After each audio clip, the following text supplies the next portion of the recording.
दोस्तों, मैं अंजनी कुमार अपने YouTube channel talk with me में एक बार पुनः एक नई जानकारी, एक नई अपडेट के साथ आप लोगों के सामने उपस्थित हूं और अपने चैनल में आप लोगों का हार्दिक स्वागत करता हूं, अभिनंदन करता हूं। दोस्तों, आगे बढ़ने से पहले मैं आप लोगों को याद दिला दूं कि स्क्रीन पे जो डिस्क्लेमर शो हो रहा है उसको पढ़ के ही आगे बढ़ें ताकि कोई मिसअंडरस्टैंडिंग ना हो, मिसकम्युनिकेशन ना हो। दोस्तों, एक गुजारिश और है कि वीडियो शुरू से अंत तक देखें, पूरी देखें। हर बात इंपॉर्टेंट होता है, चूँकि पैसा भी आपका है, प्रॉफिट भी आपका है, लॉस भी आपका है, इसलिए जानकारी भी आपको पूरी होनी चाहिए। इसलिए जरूरी है कि आप वीडियो शुरू से अंत तक देखें। दोस्तों, आज जो मैं जानकारी लेके आया हूं, आलोक इंडस्ट्री पे कुछ जानकारी, पॉजिटिव जानकारी लेके आया हूं और वो आप लोगों के साथ शेयर करना चाहता हूं। हो सकता है बाकी लोगों ने अभी तक इस पर डिस्कस न किया हो। दोस्तों, आलोक इंडस्ट्री का दो सब्सिडियरी है, जिसमें एक है मिलेटा एस करके। इसमें आलोक की 100% हिस्सेदारी है, जिसका हेड ऑफिस चेक रिपब्लिक में है। यह चेक रिपब्लिक यूरोप में है और यूरोप में यह इसकी मार्केटिंग करती है, ऐसा समझ लीजिए। यूएस में एक और सब्सिडियरी है, ग्रेबल आलोक यूके लिमिटेड। ग्रेबल आलोक यूके लिमिटेड ये जो है स्टोर 21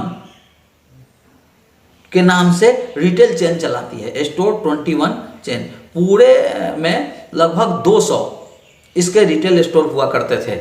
अभी करंट पोजीशन उपलब्ध नहीं है, लेकिन साइट पे जो करंट पोजीशन इसके साइट पे दिया हुआ है वो कहता है कि मोर देन 200 स्टोर अभी भी अवेलेबल हैं। अभी उसकी ख़त्म होने का कोई चर्चा नहीं है। वो दिखा रहा है कि 200 इसके स्टोर हैं और ये बहुत बड़ा पॉजिटिव पॉइंट है आलोक इंडस्ट्री के लिए, अपना ग्लोबल प्रेजेंस बनाने के लिए। आपको पता होना चाहिए कि आलोक इंडस्ट्री ग्लोबल प्रेजेंस में थी और लार्जेस्ट एक्सपोर्टर भी उस समय थी, और साथ साथ इसका इंडिया में भी एक रिटेल चेन था और फॉरेन में भी रिटेल चेन था। इंडिया में लगभग 250 के आसपास इसका स्टोर हुआ करता था H&A रिटेल के नाम से, H&A के नाम से। लेकिन अभी वो सब बंद हो गया, चूँकि कर्ज तले दबी कंपनी उसको मैनेज नहीं कर पाई। तो वो चीज़ आगे डिस्कवर होना है आलोक इंडस्ट्री, नए आलोक इंडस्ट्री में वो चीज़ डिस्कवर होना है। पुनः ये सभी चीज़ें ओपन होंगी और ये सारे चीज़ आलोक को वैल्यू प्रदान करेगी। दूसरा मैं आपको बताऊं कि एक आलोक के पास बहुत ही ज़्यादा एसेट है, बहुत ही ज़्यादा लैंड है। तो आलोक इंफ्रास्ट्रक्चर लिमिटेड के तहत ये कॉमर्शियल और रेसिडेंशियल और प्रीमियम तीनों तरह के प्रोजेक्ट में काम करती है आलोक इंडस्ट्री। तो उसकी भी वैल्यू फ्यूचर में अनलॉक होगी, उसका भी वैल्यू दिखेगा आपको। दूसरा जो इसका प्लांट है सिलवासा और वापी में, उसमें जैसी खबर आ रही है कि ये तो न्यूज़ मैंने आपको दिया था कि 10,000 लोगों का रिक्रूटमेंट हो रहा है, उसके साथ साथ ये भी न्यूज़ आ रही है कि कंपनी दोनों प्लांट को फुल कैपेसिटी पे चलाने का प्रयास हो रहा है। उसके लिए जो भी आवश्यक कार्रवाई है वो किया जा रहा है, और वो भी 24/7, मतलब 24 घंटा 6 दिन या 7 दिन के हिसाब से उसको चलाया जाएगा। अगर आपको पता होना चाहिए कि सिलवासा और वापी में जो इसका प्लांट है वो बहुत ही बड़ा है और खास के इंटीग्रेटेड प्लांट है दोनों। अर्थात जब प्लांट इंटीग्रेटेड होता है तो कॉस्टिंग बहुत कम जाती है।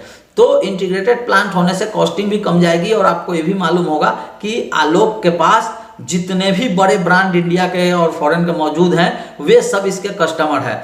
तो इसलिए कंपनी को जब वो फुल कैपेसिटी पे चलेगी तो इससे प्रॉफिटेबिलिटी बहुत होने की संभावना है। दोस्तों, एक पीपीई किट का तो पहले से ही चल रहा है, तो पीपीई किट में इस कैपेसिटी बढ़ाने पे काम कर रही है, क्योंकि ग्लोबल डिमांड को भी मीट करना है। चाइना जो पीपीई किट सप्लाई कर रही है फॉरेन में, पूरे वर्ल्ड में, वो बहुत ही घटिया क्वालिटी का है, खराब क्वालिटी का है, इसलिए कोई चाइना से नहीं लेना चाहते, इसलिए लोग इंडिया से लेना चाहते हैं। उसमें आलोक एक बहुत बड़ा प्लेयर है और आलोक के पास कैपेसिटी और क्वालिटी दोनों है। तो और आपको मैंने बताया था कि पीपीई किट में जो प्रॉफिट ऑफ मार्जिन है वो बहुत ही अच्छा है। इससे आलोक को बहुत भारी भरकम फायदा होने की संभावना है प्रॉफिट में। ये कंपनी जब रिजल्ट डिस्क्लोज करेगी उस समय दिखेगा कि कंपनी ने प्रॉफिट ऑफ मार्जिन क्या आपको बताया है और क्या वो कमाई है।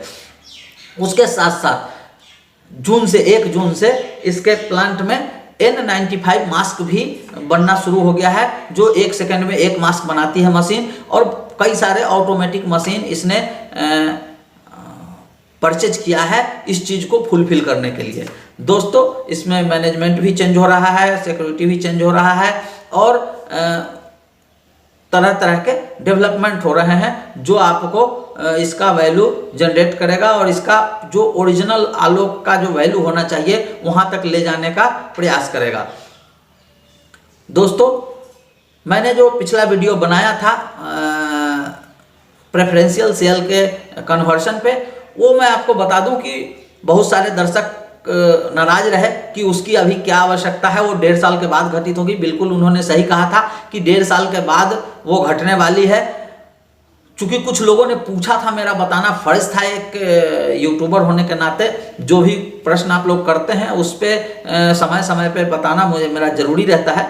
तो मैं बताऊं कि 1.5 साल बाद वो होने वाला है। 2 साल का टाइम था जिसमें लगभग 6 महीना बीत गया है, उसका अभी कोई इम्पैक्ट नहीं पड़ने वाला है। और उस समय तक अगले 1.5 साल में कंपनी अपने रियल वैल्यूएशन पे आ जाएगी, अपने सारी स्थिति एक्चुअल स्थिति पे आ जाएगी।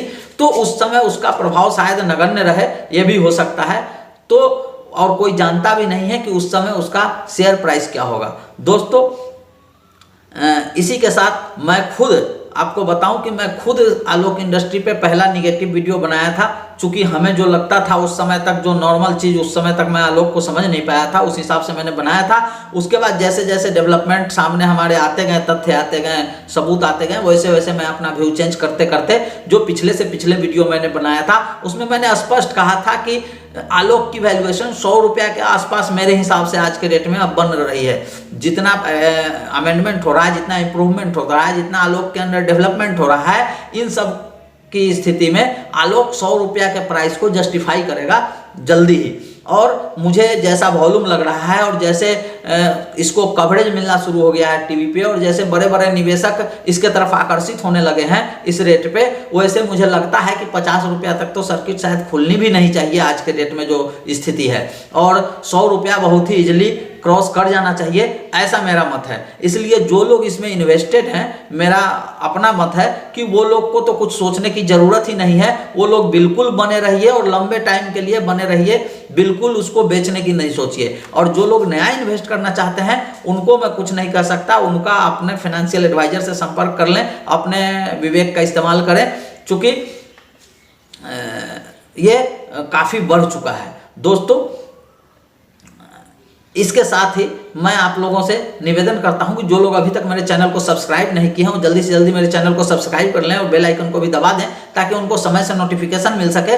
और अगर उनको मेरी वीडियो अच्छी लगती हो, मेरे द्वारा दी गई जानकारी अच्छी लगती हो, और